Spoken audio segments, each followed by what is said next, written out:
மீன் குழம்புக்கு மேட்ச் ஆகிற மாதிரி சூப்பரான உளுந்தஞ்சோறு எப்படி செய்கிறதுன்னு பார்த்துடலாமா? அதுக்கு நான் 1 கிலோ அரிசியை ஊற வச்சுருக்கிறேன். இது நார்மலாக வீட்டில் சாப்பாட்டு அரிசிலாம் நம்ம பொங்குவோம் இல்லையா, அந்த அரிசி தான்.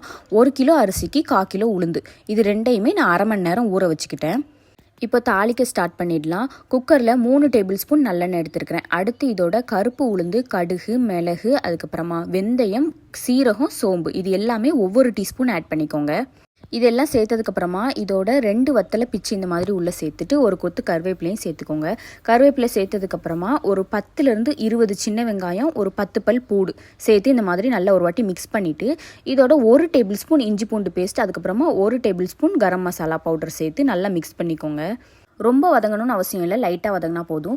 நான் அரிசி உளுந்து ரெண்டையும் மிக்ஸ் பண்ணி வச்சுருக்கிறேன். இந்த அளவில் இருக்குது. இதுக்கு நான் 2 தண்ணி வைக்க போகிறேன். நார்மலாக நம்ம சாப்பாட்டுக்கெலாம் 1க்கு 2 தண்ணி வைப்போம் இல்லையா, அதே அளவு வச்சா போதும்.